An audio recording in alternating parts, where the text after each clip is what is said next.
Bismillahirrahmanirrahim. Assalamualaikum warahmatullahi wabarakatuh. Ashhadu an la ilaha illallah wa ashhadu anna Muhammadar Rasulullah. Allahumma sholli ala sayyidina Muhammad wa ala ali sayyidina Muhammad. Kama sholaita ala sayyidina Ibrahim wa ala ali sayyidina Ibrahim bil alamina innaka Hamidum Majid. Alhamdulillah, semoga kita sehat semuanya ya, sehingga kita dapat melanjutkan kajian-kajian kita sebagaimana waktu yang lalu. Oke, seperti yang aku telah janjikan, sebelum aku menjelaskan tajuk ya, apakah semua nabi itu Islam ya, benarkah semua nabi itu Islam ya, seperti yang telah aku sampaikan kemarin, aku telah berjanji aku akan menjelaskan dahulu kepada kalian Yohanes 4:6 ya. Injil Yohanes 4:6. Bukan tanpa sebuah tujuan, aku penting lebih dahulu menjelaskan Yohanes 4:6 ini. Tujuannya adalah agar jangan sampai ada sebuah persepsi untuk membenarkan apa yang namanya pluralisme. Ya. Jadi kalau ada orang yang ngomong semua agama sama, itu berarti kerangka berpikir dia itu pluralisme. Dan selama logika kita itu benar, maka apapun agamanya dia akan menolak yang namanya pemahaman pluralisme itu. Kenapa demikian? Karena sesungguhnya pluralisme itu musuh dari semua agama. Ya, maka kalau ada yang mengatakan bahwa semua agama sama, apapun dia titlenya, apapun dia jabatannya, sudah tinggalkan. Ya, itu berarti nggak beres itu kerangka berpikirnya. Ya, karena kalau semua agama sama itu jadinya nanti semua agama salah. Gitu. Dia akan, kalau kita belajar matematik modern, dia akan menjadi sesuatu yang berbanding lurus ya, linier. Maka kalau dia mengatakan semua agama itu benar, itu sama saja dia mengatakan semua agama salah, karena tidak ada komparasinya. Adanya benar itu karena adanya salah, adanya salah, adanya benar. Kalau semua benar, yang salah nggak tahu. Kalau semuanya salah, yang benar nggak tahu. Supaya tahu benar harus ada salah, supaya tahu salah harus ada benar. Itu. Ya. Maka kalau logikanya yang genah, berpikirnya itu benar, dia akan mengatakan semua agama itu tidak sama. Ya karena semua agama itu tidak sama, maka disitulah diperlukan sikap yang disebut dengan toleran. Jadi toleran itu bukan menyamakan yang berbeda, bukan. Toleran itu menghormati perbedaan, karena setiap orang punya hak untuk memilih agama apa yang akan dia anut. Itu hak asasi yang nggak boleh digugat. Lah karena semua agama itu pasti berbeda, sedangkan kita semua pasti mengklaim agamanya yang benar dan di luar agamanya salah. Untuk menghindari friksi-friksi itu, disitulah diperlukannya sikap toleran. Gitu loh ya. Aku minum dulu, pelan-pelan dulu. Yang penting kamu ngerti. Bismillahirrahmanirrahim.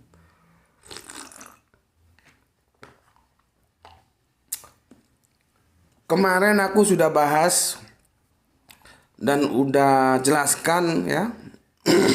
Ya menurutku sih udah cukup jelas lah ya. Tapi kalau memang sulit untuk diterima, ya nggak tahu lagi gimana lagi, harus mengemasnya supaya jelas, supaya mudah diterima gitu ya. Karena aku itu, materi itu yang paling menghabiskan waktu ya ketika disusun, bagaimana supaya dia simple, mudah diterima, itu yang memakan waktu ya. Kalau soal materi apa-apa itu di otak ini sudah ada semua gitu.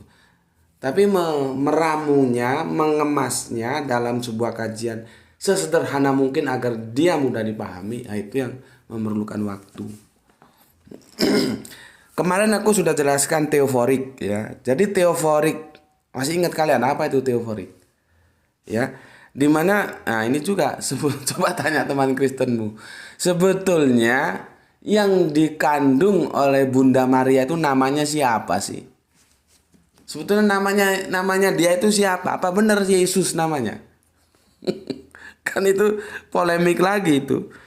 Karena nanti akan menjadi berbeda-beda ya. Tapi kalau kita tanya sebetulnya namanya siapa sih? Gitu ya. Kalau di Injil itu, dan dia akan diberi nama Yesus, itu kan sudah mengalami intervensi itu. Apakah benar namanya Yesus kan? Enggak benar. Makanya kemarin teoforik itu kan sudah aku jelaskan. Jadi teoforik itu sebuah nama yang di dalamnya ada nama-nama ilahi seperti Abdullah, abdinya Allah, atau Abdillah ya. Itu teoforik. Seperti Ismail, ada El, ada Il ya. Israel, itu teoforik. Jadi gampangnya teoforik itu adalah nama-nama manusia yang di dalamnya disertakan ada nama-nama dari ilahi. Gitu ya. Itu gampangnya, kalau baca di buku terlalu ribet, tak kasih yang gampang gitu aja lah. Jadi kalau ada orang ngomong teoforik, oh berarti namanya dia itu di dalamnya ada nama-nama ilahi gitu ya. Seperti Abdullah aku tidur tadi ya. Nanti ada lagi Immanuel. Nah, Immanuel itu El bersama kita ya. Nah, kemarin sudah aku jelaskan bahwa Yosua itu ya, Yosua ini bacanya agak repot juga. Yosua atau Yosua atau Yesua ya. Itu diklaim sebagai, ya ini juga antar Kristen belum tentu setuju ya, sebagai nama anak yang dikandung Bunda Maria ya. Yang itu juga teoforik, artinya Yahweh penyelamat. Lalu langsung dipotong kompas, karena dia Yahweh penyelamat maka dia Yahweh, dia YHWH, dia Yehua gitu loh. Jadi kenapa Yesus bisa menjadi YHWH di dalam kekristenan sedangkan di dalam Yahudi jelas-jelas ditolak? Yaitu karena adanya teoforik ya, yang kemudian dengan seenaknya saja disimpulkan karena teoforik itu maka dia Yahweh gitu. Padahal seperti yang kemarin Zakaria itu juga teoforik, tapi kan Nabi Zakaria nggak pernah mengakui dan diakui sebagai Yahweh. Ya itulah, setiap dogma itu mesti akan mengalami blunder, tinggal nunggu waktu aja kapan dan di mana gitu ya. Karena apa? Karena jauh dari kebenaran. Dogma itu jauh dari kebenaran Alkitab ya. Bismillahirrahmanirrahim.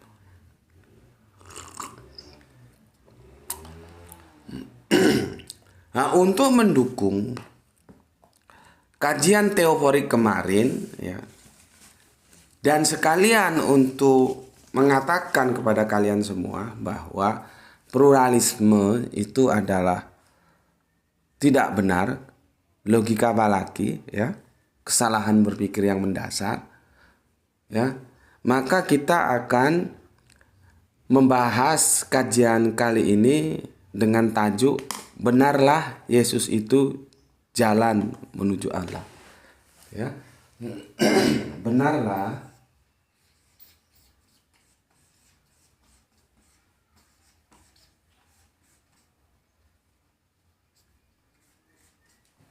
Yesus itu jalan menuju Allah. Ini kajian kita ya.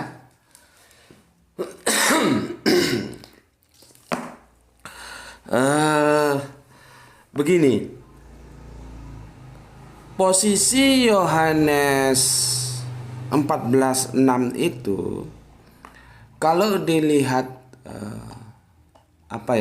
kalau pinjam bahasa hadis itu sanadnya, dan kita tentunya teman-teman Kristen mainstream menolak ya, dan kita melakukan verifikasi dengan menggunakan Five Gospel itu bold itu bahwa Injil Yohanes 14:6 itu bold itu hitam gini tulisannya, tebal hitam, artinya Yesus tidak pernah mengatakannya gitu, ya. Itu kalau kita gunakan Five Gospel untuk menjadi acuan ya. Oke. Cuman meskipun demikian ya, seperti hadis akhirnya kan ada sanad ada matan. Meskipun ini sanadnya itu dimentahkan oleh Five Gospel, tetapi secara matan ya aku setuju ya. Bagaimana sih bunyinya ya? Aku bacakan begini.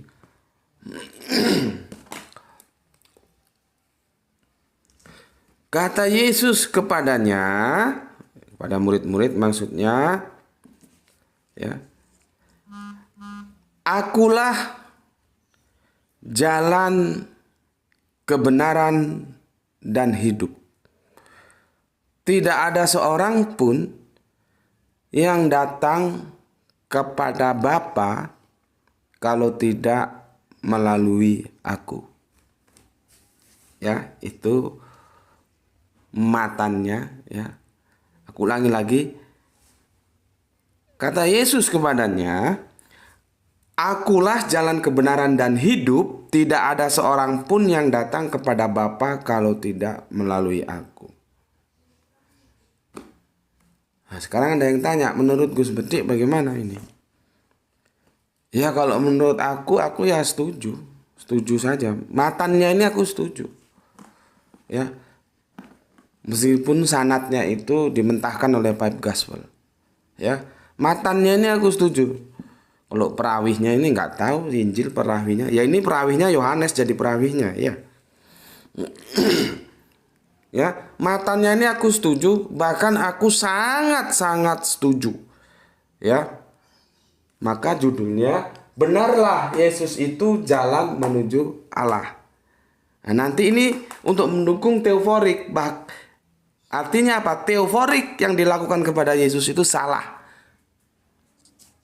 Yang menyimpulkan Yesus itu Allah.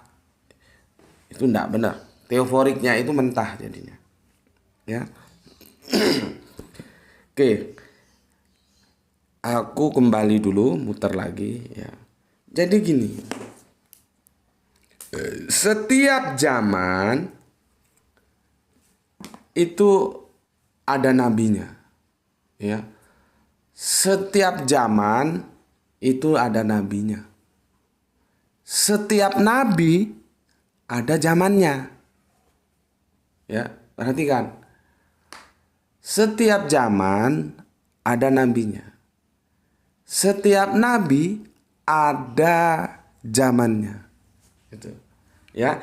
Kalau itu kamu sudah paham, aku jelaskan.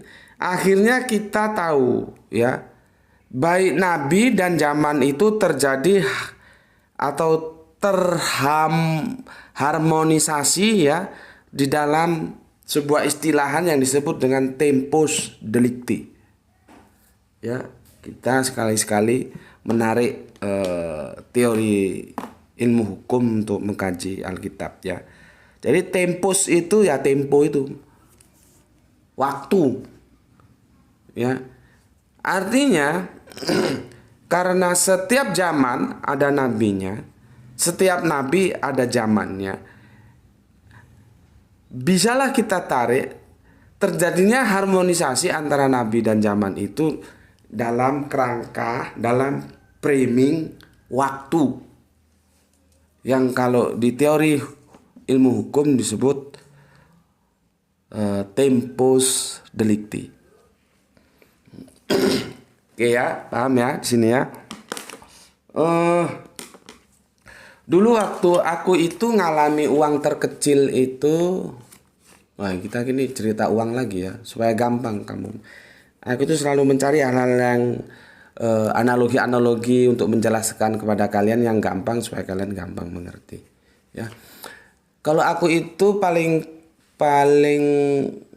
kecil mata uang yang aku pernah temui ya tahun 70-an itu seringgit ya. Uangnya segini kurang kecil lagi ya. Masih ingat ya? Ini mata uang, bukan alat tukar. Jangan kamu ketularan goblok lagi sama kafir-kafir itu ya. Yang dijelaskan dalam surat Yusuf surat berapa kemarin? 20 ya. Itu bukan dirham sebagai mata uang tapi sebagai alat tukar ya. Jadi jangan sampai ilmu itu pelajaran yang baru datang, pelajaran yang lama hilang ya, nggak nambah-nambah. Ya, pelajaran yang lama tetap, pelajaran yang baru datang nambah lagi, baru datang nambah lagi gitu. Jangan seperti kuliah dulu, semester 1 naik semester 2. Pelajaran semester 1 lupa ganti pelajaran semester 2. Nanti naik semester 3, pelajaran semester 2 lupa ganti semester 3. Begitu terus sampai semester 8, 9. Ya pinternya kapan? Semester 1 masuk pelajarannya, terima, tampung, pahami. Begitu masuk pelajaran semester 2, semester 1-nya tetap ingat. Jadi bertambah pengetahuan itu. Kalau cuman ganti aja ya. Seperti kajian juga begitu begini. Kemarin kita mengkaji surat Yusuf. Nah, itu terima, jangan sampai lupa. Berikutnya kita ngaji teoforik, ya, terima, jangan sampai lupa. Nah sekarang ini ya, nah, ini jangan sampai ini kamu terima, yang lain-lain sudah kamu lupa gitu. Jadi ilmunya nggak nambah, cuman ganti ilmu aja. Ya, sudah kita jelaskan kemarin masalah uang ya. Jadi uang yang dirham yang di surat Yusuf itu bukan dalam pemahaman sebagai mata uang ya, itu sebagai alat tukar. Dan alat tukar itu belum tentu uang, meskipun mata uang itu pasti alat tukar gitu ya. Nah, mata uang yang aku alami dalam kehidupanku itu paling rendah itu seringgit. Seringgit itu 2,5 rupiah. Ya, uangnya segini kecil, ada gambar orang megang padi ibu-ibu gitu. Itu sekitar tahun 70-an. Jadi kalau aku berangkat sekolah itu cukup dulu itu sama mama atau sama bapak itu aku berangkat sekolah sama mbakku itu, karena aku dan mbakku itu selisih kalau aku kelas 1, mbakku kelas 2 gitu ya, nggak jauh gitu. Itu dikasih dikasih uang saku itu 5 rupiah. Dan 5 rupiah itu kalau pada waktu istirahat kami beli, kalau di Sumatera sana di Siantar kami bilangnya bukan bakso, miso ya. Miso itu beli miso dapat 2 mangkok. Jadi aku semangkok, mbakku semangkok. Uangnya 5, kami nyebutnya 5 perak, sebetulnya ya bukan perak ya, karena mata uang kita kan rupiah, tapi sudah budaya di sana begitu ya, akhirnya tapi orang paham meskipun disebut 5 perak ya. Jadi 5 perak itu dibagi 2,5 rupiah atau 2,5 perak itu disebut seringgit. Itu uangnya seperti ini ya. Ukurannya seperti ini dan agak kecil dikit gitulah ya. Kok ditanyain apakah uang itu uang sah? Sah, karena ada tanda tangan BI. Karena aku sudah bilang kemarin kalau mata uang itu landasannya itu adalah hukum, kekuasaan, pemerintahan, nanti berhubung dengan teritorial. Mata uang rupiah itu hanya berlaku di teritorial Republik Indonesia. Kau bawa ke Inggris nggak laku. Mata uang Inggris juga berlakunya itu di teritorial Inggris. Dibawa ke Indonesia nggak laku. Dari itulah harus diadakan jasa yang namanya money changer. Gitu. Ya. Jadi kalau ditanya aku, apakah uang ringgit itu sah? Maka aku bilang sah. Kalau sah loh ya. Tapi apakah uang ringgit itu berlaku? Tidak. Karena tempus deliktinya sudah lewat, dia sudah tidak berlaku lagi. Tapi dia sah. Karena parameter sah itu ada tanda tangan Gubernur BI. Masa berlakunya sudah usai, sudah berlalu. Kalau sekarang ya tidak laku lagi, tapi tetap sah dia sebagai mata uang Republik Indonesia. Cuman sudah tidak berlaku lagi atau tidak laku lagi gitu. Paham ya? Jadi ada tempus delikti yang menentukan kapan saat berlakunya. Kalau sahnya sah gitu. Oke. Sekarang kita masuk ke sini. Ya. Yohanes 14:6. Yohanes 14:6. Ya. Yohanes 14:6. Aku ulangi lagi ya, kita akan melakukan kritik teks ya. Kita analisa konteksnya bagaimana. Kata Yesus kepadanya, "Akulah jalan dan kebenaran dan hidup. Tidak ada seorang pun yang datang kepada Bapa kalau tidak melalui Aku." Lalu Gus Metik ditanya, "Anda setuju dengan itu?" Setuju. Anda terima? Saya terima. Aku terima. I am agree. Jadi aku setuju dengan ini. Matannya itu aku setuju. Kalau sanadnya kan bermasalah tadi. Ya, tapi oke lah, sanadnya kita abaikan. Matannya aku setuju. Ya, jadi Yesus mengklaim, dan klaimnya ini asik loh. Dia menjadi absolut. Tidak ada yang lain kecuali lewat dia. Lihat ini. Akulah jalan dan kebenaran dan hidup. Tidak seorang pun. Nah, di situ menjadi absolut ya. Tidak seorang pun yang datang kepada Bapa kalau tidak melalui Aku. Jadi dia satu-satunya. Ya. Ya. Pahami dulu di sini dia satu-satunya. Nah, sekarang kita analisa konteksnya. Konteks terkini ya. Nanti ada jadi aku bagi dua ini, ada konteks terkini, ya konteksnya ini, nanti ada konteks terkemudian setelah ayat di depan ayat ini nanti ya. Oke, konteks terkini. Kita dapat menemukan ya konteks terkini ya. Konteks terkini yaitu seperti pesan atau message ya. Makanya nabi itu disebut messenger ya. Mesin. Jadi risalah itu pesan. Kemarin sudah kita bahas ya. Sudah dibahas dengan Gus Endi ya. Bahwa risalah itu kalian orang Islam harus ngerti ya, jangan diterjemahkan idiomnya harus ngerti. Apa risalah? Itu message, pesan. Maka Rasulullah itu jadarnya sama dengan risalah. Jadi kalau risalah itu message, Rasulullah itu messenger. Ya, enak kan aku menjelaskan. Masa aku jelaskan gini terlalu sulit kamu pahami. Jadi kalau kamu ketemu risalah itu sudah nggak perlu kamu terjemahkan, kamu harus ngerti. Karena resikonya kalau diterjemahkan akan menjadi penyempitan mana. Apa risalah itu? Message. Jadi Rasulullah itu apa? Messenger. Ya. Itu. Oke. Kita dapati ya di sini pesan apa yang disampaikan oleh Yesus itu ya. Yesus sendiri loh yang ngomong. Lihat teks awalnya. Kata Yesus kepadanya. Jadi di sini kalimatnya itu Yesus sendiri yang mengatakan. Aku akan analisa konteksnya begini. Gamblang Yesus mengatakan penyampaian spiritualnya bahwa dia adalah hanya sebagai jalan. Ya. Jalan. Jadi nanti teoporiknya mentah di sini kita tahu. Yesus itu sehebat apapun dia cuma jalan. Ya. Jalan. Ya. Jalan untuk apa? Untuk datang sehingga sampai kepada Gusti Allah Agung yang biasa dipanggilnya dalam suasana keakraban, komunikasi, relationship, yaitu Bapa. Kemarin kan sudah kita jelaskan siapa nama Bapanya Yesus itu, Allah. Ya. Dan itu bukan biologis. Aku harus ulangi lagi, itu bukan biologis. Dan aku mengatakan, aku sebagai orang Islam, kalau anak dan Bapa itu dipahami sebagai metafora, aku tidak berkeberatan. Ya. Dan aku sudah jelaskan kenapa perspektif Islam di dalam Al-Quran itu mementahkan relationship dengan menggunakan istilah anak dan bapak, karena itu sudah dipahami nyeleweng ya, menjadi anak biologis, itu masalahnya.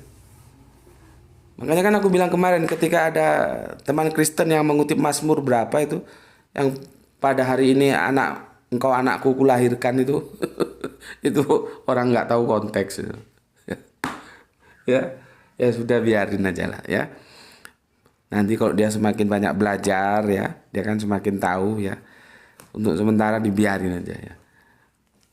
Karena begitu, ada orang yang kalau salah itu dikasih tahu nggak tahu, biarin aja.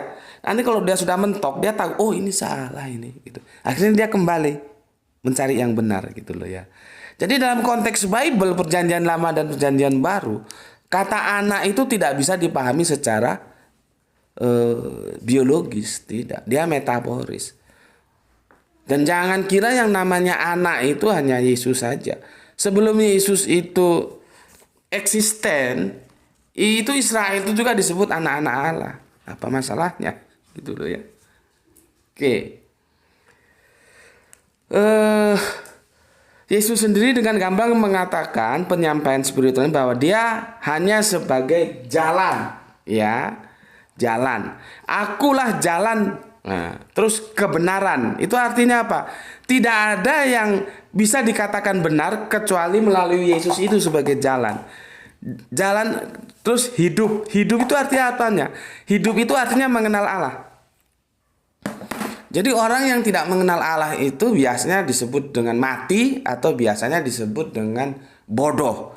Jadi orang bodoh itu bukan orang nggak ngerti apa-apa, orang yang tidak mengenal Allah. Makanya Arab itu disebut Arab jahiliyah, Arab bodoh, ketika dia tidak mau atau tidak mau tahu atau tidak mengenal hukum-hukum Allah. Jadi bukan bodoh dalam artian sebagaimana umum, bukan, orang mereka juga ada yang pandai-pandai syair kok, pandai berdagang kok. Ya. Pinter-pinter, tapi terminologi jahil, bodoh di situ orang yang tidak tahu atau tidak mau tahu atau membantah terhadap hukum-hukum Allah. Ya, era pada waktu itu Islam yang disampaikan oleh Kanjeng Nabi Muhammad, maka disebut Arab jahiliyah, Arab bodoh. Ngerti? Begitu juga gini.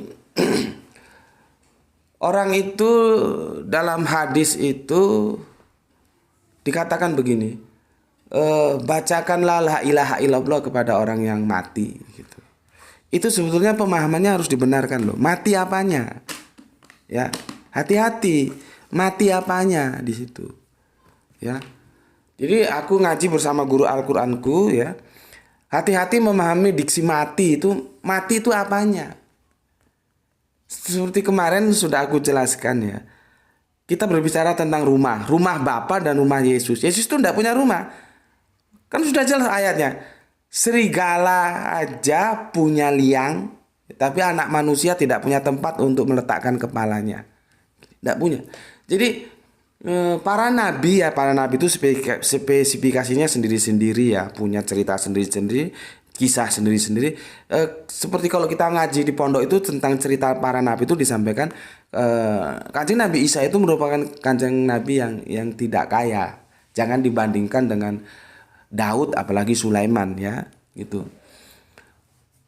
Nah terus aku akan sampaikan hati-hati ketika kita memahami kata mati.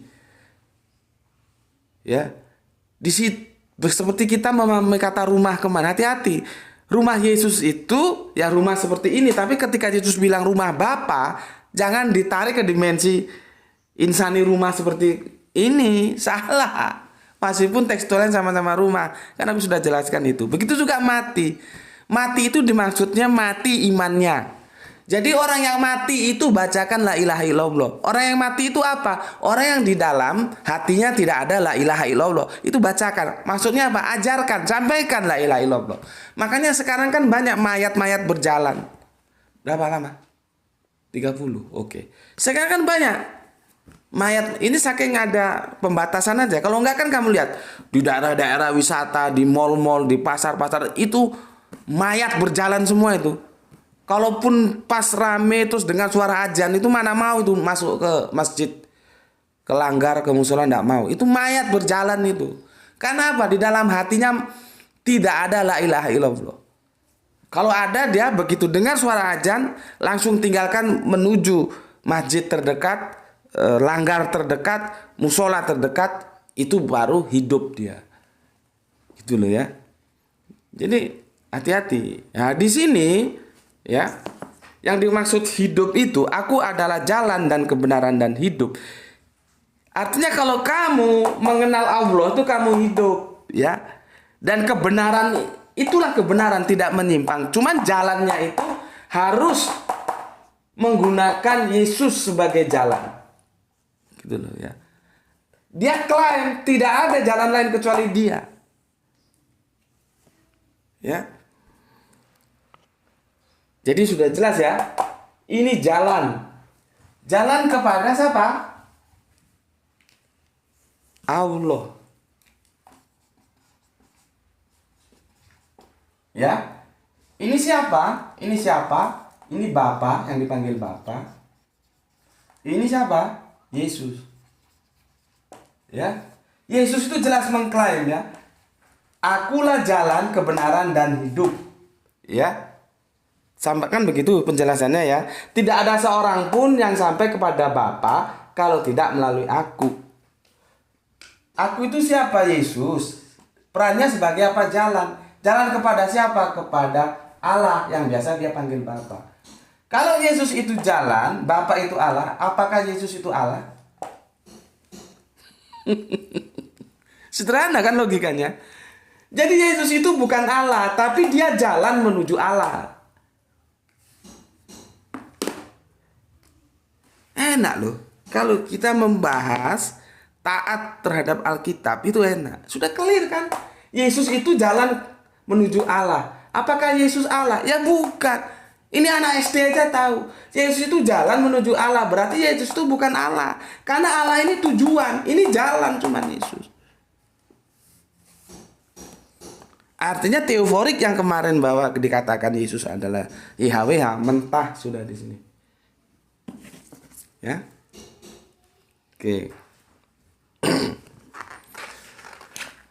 Jadi enak, kita tidak perlu bertele-tele menjelaskan kalau kita taat terhadap Alkitab. Yang bikin kisruh itu ketika dogma itu diterima begitu saja dan mengabaikan pesan-pesan Alkitab. Ya, itu jadinya kalau orang Jawa bilang cengoh, arek cengoh, dikandani nggak dikandani ya cengoh wae.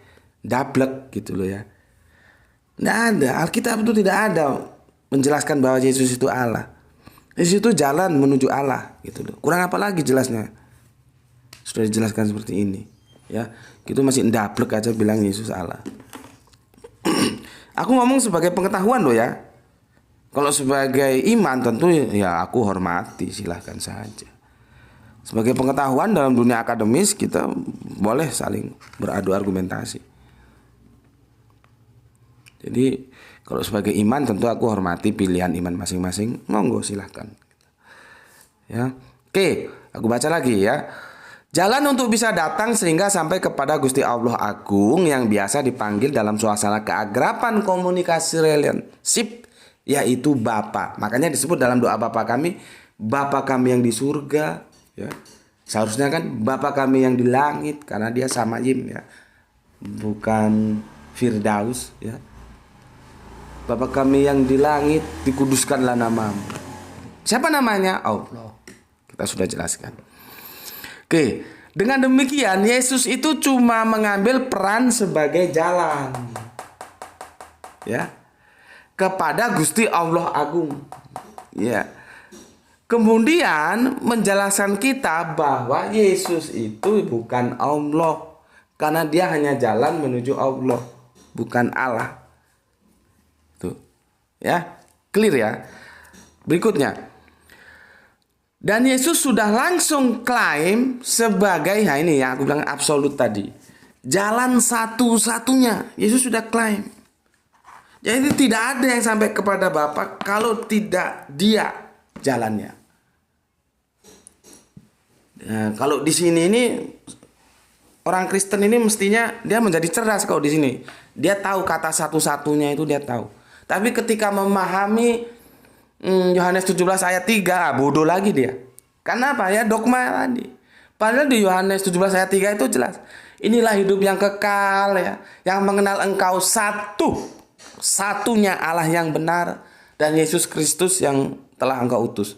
Tapi di situ teman-teman Kristen Tritunggal bodoh. Kebodohannya itu ya efek dari dogma itu. Dia tidak bisa memahami satu-satunya. Yang sudah dibilang satu-satunya itu ya satu, nggak ada yang lain, nggak ada Putra, nggak ada Roh Kudus. Sebetulnya begitu. Tapi karena dogma sudah meracuni, melumpuhkan rasionalitasnya, ya akhirnya cengoh kui mau. Itu ya. Tetapi kalau di sini mereka mesti paham. Aku bilang bahwa satu-satunya jalan untuk sampai kepada Bapa itu harus lewat Yesus. Di luar Yesus tidak bisa. Itu loh ya. Jadi ayat ini Yohanes 14:16 itu menguraikan tadi ya.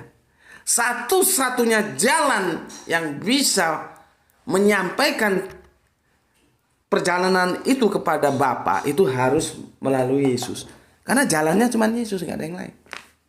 Nah ini kalau aku menggunakan diksi satu-satunya kan, artinya nggak ada yang lain. Nah ini teman-teman Kristen pada pintar semua ini, mesti setuju itu. Karena apa? Nggak bersinggungan dengan dogma gitu ya. Jadi seperti tadi, ketika dogma sudah masuk, otaknya lumpuh. Ketika dogma itu dibuang, otaknya menjadi cerdas gitu ya. Terserah saja lah, mau tetap lumpuh atau tetap cerdas, pilihan masing-masing ya. Oke, itu konteks terkini. Sekarang kita masuk konteks terkemudian ya. Tadi kan terkini, terkemudian. Jadi supaya jelas, aku bagi dua konteks untuk mengurai ini ya. Mengurai Yohanes 14:6. Konteks terkemudian artinya di ayat kemudiannya. Jam piro le? Berapa jam? Oke, belum 1 jam kan. Mari kita cermati konteks terkemudian di Yohanes 14 ya, 15 sampai 31. Jadi nanti lihat di Yohanes, nampak sini deh. Yohanes 14 ya, ayatnya nah ini loh, ngomongnya 14 nulisnya 15. Makanya tolong dibantu perhatikan, kadang-kadang salah tulis ya. Yohanes 14 ayatnya 15 sampai 31. Nah, ini konteks terkini ya. Tadi kita ini terkini, ini terkemudian ya.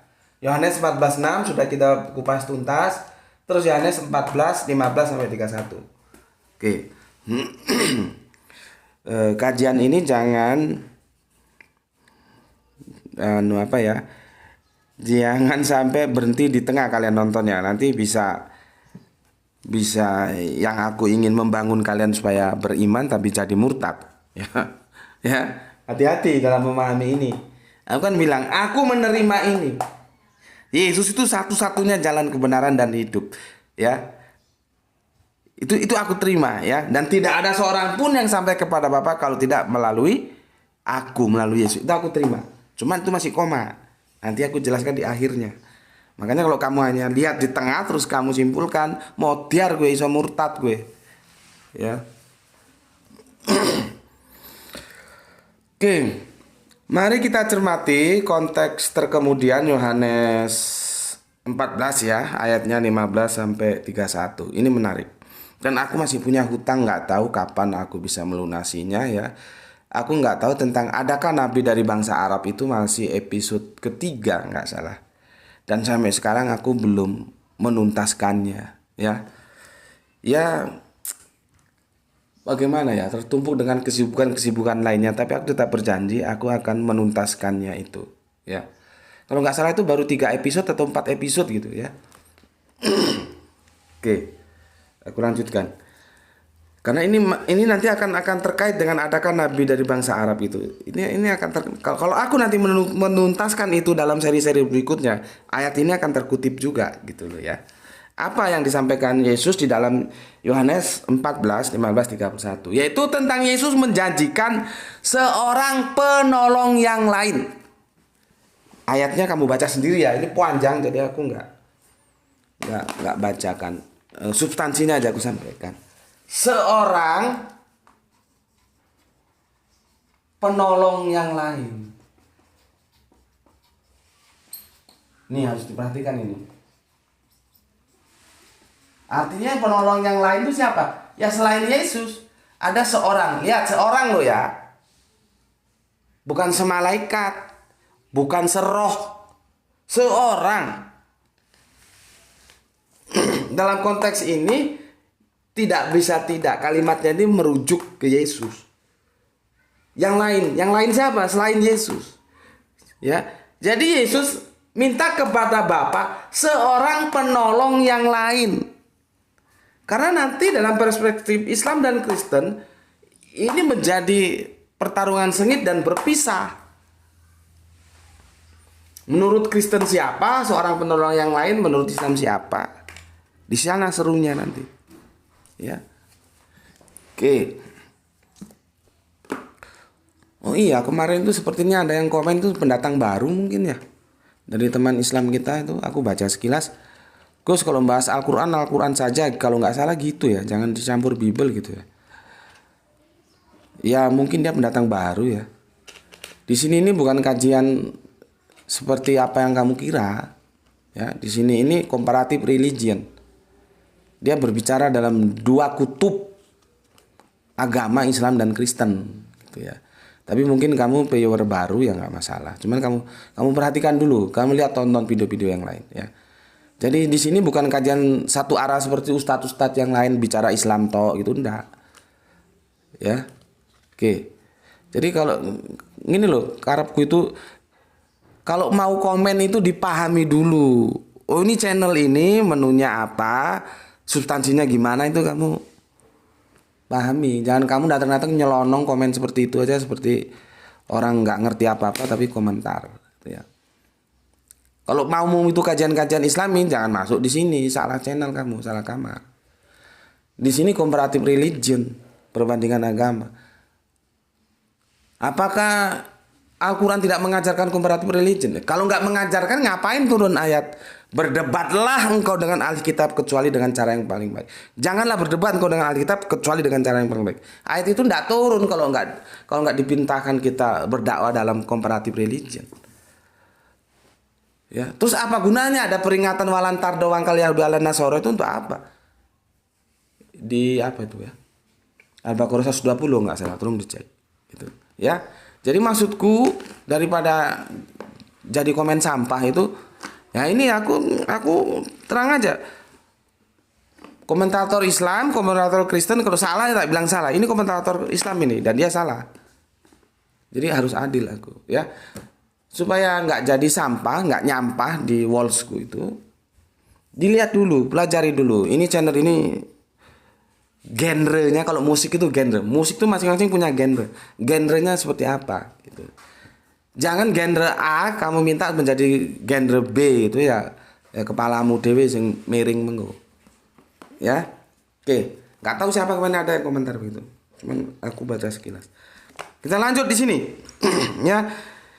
Jadi di Yohanes 14 15:31 itu Yesus jelas mengatakan, aku akan minta kepada Bapa. Nah, kembali kan kepada Bapa, kepada siapa? Kepada Allah. Apa permintaannya? Seorang penolong yang lain yang dia akan menyertai engkau selama-lamanya. Itu loh. Ya. Lihat. Seorang penolong lain. Itu disampaikan kepada murid-muridnya, ya. Yang dimaksud dengan penolong yang lain itu apa? Dia berkembang menjadi roh kebenaran. Ya. Ini sebagai penolong, ya. Roh kebenaran akan diberikan kepada yang percaya dan mengenal Dia sebagai Yesus Kristus. Kalau soal percaya dan mengenal, orang Islam nggak perlu diragukan lagi. Sejak masih kecil itu diceritain cerita nabi-nabi itu sudah kenal siapa itu putra yang dilahirkan oleh Ibnu Maryam. Sudah kenal, ya, sudah tahu. Jadi jangan ragukan orang Islam. Justru anak-anak sekolah minggu itu nggak kenal Kanjeng Nabi Muhammad. Jadi kalau peristiwa di sini kalau dihitung skor sepak bola itu 1-0.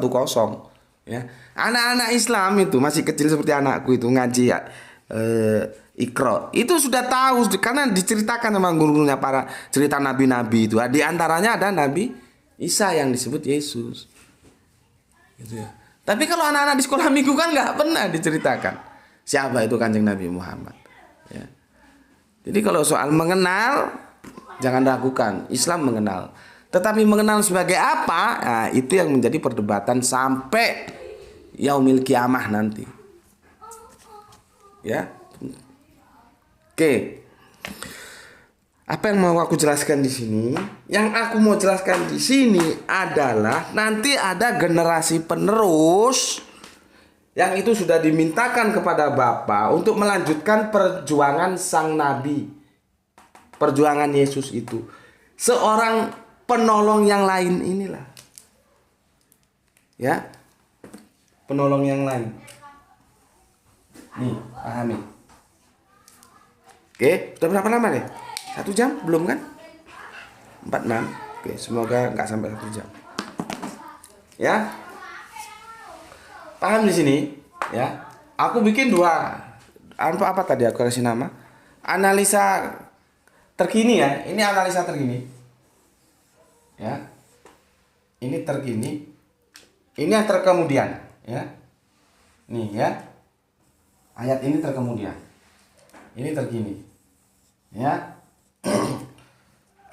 Aku tulis dulu. Ini terkini. Ya. Ini yang terkemudian. Ini istilahku saja ini ya. Artinya bukan begini di Alkitab, bukan. Ini istilahku supaya gampang menjelaskan sama kamu gitu loh. Supaya kamu mengerti gitu. Karena kalau aku jelaskan jalan begitu saja bisa bingung kamu nanti. Nah, ini aku carikan metode yang kamu gampang, maka aku ngambil istilah ya itu yang konteks terkini ini, ya. Yang ini yang terkemudian karena dia ayatnya setelahnya, ya. Oke. Nanti aku jelaskan dulu sebentar. Oke, ya. Kita mulai. Pahami konteksnya. Aku tadi sudah menyebutkan bahwa setiap nabi ada zamannya, setiap zaman ada nabinya. Oke, itu yang pertama. Yang kedua, aku ambil analogi tadi untuk menjelaskan uang ringgit, ya, 2,5 rupiah atau 2,5 perak. Jadi 5 perak itu 2 ringgit, ya. Aku jadi ingat ada lagu seringgit si 2 kupang. Artinya itu tari Melayu ya, seringgit si 2 kupang. Ada lagunya dan itu biasanya sambil menari ya. Pukulan gendangnya itu tidak seperti dangdut biasa. Itu dangdut Sumatera itu, dangdut Melayu, pukulan gendangnya itu gitu ya. Hentakannya seperti itu, enggak dangdut seperti yang biasa-biasa itu, lain ya. Itulah makanya dulu sebelum disebut dangdut disebut OM. Jadi OM itu singkatan Orkes Melayu karena dari Melayu Delhi ya, di Sumatera sana. Kalau sekarang kan berubah, ya itulah zaman terus berubah jadi dangdut itu. Dulu itu setiap ada kaset ya atau piringan hitam itu, zamanku piringan pickup itu piringan hitam itu OM itu artinya Orkes Melayu. Orkes Melayu apa? OM Sinar Harapan, berarti Orkes Melayu Sinar Harapan begitu. Oke, itu hanya intermezzo aja ya. Kita ke sini. Uang yang seringgit tadi kalau ditanya itu sah. Karena apa? Ada tanda tangan BI. Berarti itu sah uang Republik Indonesia. Kalau urusan sah, tapi urusan berlaku, nah Ini harus kita teliti.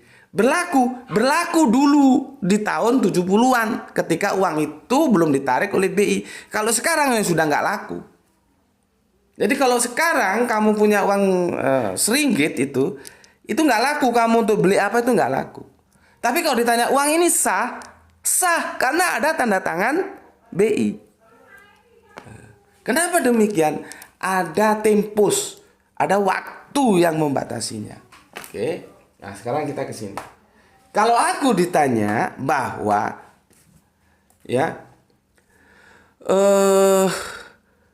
Yesus itu adalah jalan kebenaran dan hidup, dan tidak ada yang sampai kepada Bapa, datang kepada Bapa kalau tidak melalui Dia. Apakah aku percaya, apakah aku terima? Aku bilang, aku percaya dan aku terima. Gitu. Kalau urusannya aku percaya, aku terima, Tapi masalahnya ada tempus. Ada tempo. Ada waktu. Kapan? Kapan itu? Seperti uang tadi loh, kapan? Berlakunya kapan? Jadi kalau Yesus sebagai jalan menuju Allah, itu aku akui. Masalahnya jalan itu berlakunya kapan? Itu loh. Dan sebetulnya sih semua para nabi itu menyampaikan kita sebagai jalan menuju Allah. Bukan hanya Yesus saja. Di era kenabian Yesus kan aku sudah jelaskan tadi, ada nabi, ada zamannya, ada zaman, ada nabinya. Di zaman itu nabinya Yesus, maka dia harus klaim satu-satunya jalan menuju Allah ya dia. Di zaman Musa, satu-satunya jalan menuju Allah ya Musa. Di zaman Kanjeng Nabi Muhammad, satu-satunya jalan menuju Allah ya Kanjeng Nabi Muhammad. Di sini. Jadi kalau aku ditanya Yohanes 14:16, aku terima. Tapi harus jelas kapan. Karena ada tempus delikti yang membatasi. Seperti uang ringgit tadi. Ini uang sah. Kapan berlakunya? Dulu. Jadi ini juga dulu. Sebelum datang yang analisa kedua ini.